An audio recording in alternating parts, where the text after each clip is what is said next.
Merci Madame la Présidente. L'éducation est un pilier fondamental de notre cohésion sociale et tout particulièrement en période de crise sanitaire. C'est pourquoi nous devons être extrêmement attentifs à toutes ces pétitions qui sont liées à la nouvelle loi organique espagnole sur l'éducation qui a été approuvée en décembre 2020. Cette loi prévoit de nouvelles mesures telles que la suppression de l'espagnol comme langue courante ou encore l'intégration progressive des élèves handicapés dans des établissements ordinaires.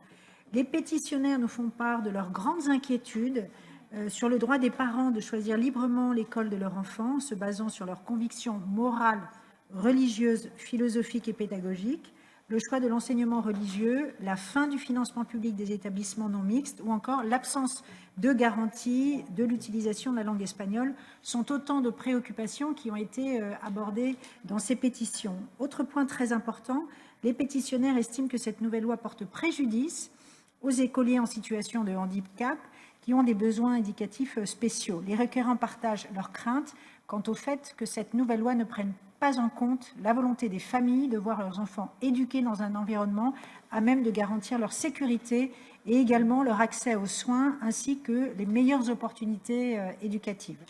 À ce titre, il faut noter que les pétitions s'appuient sur les articles 14.3, 24 et 26 de la Charte des droits fondamentaux de l'Union européenne, respectivement sur le droit à l'éducation, les droits de l'enfant et sur l'intégration des personnes handicapées.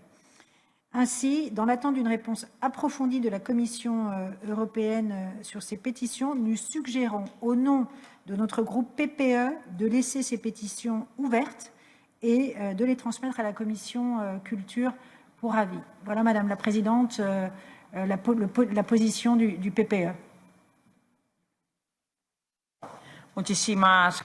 Merci beaucoup. À présent, la parole est à Cristina Maestré pour SED.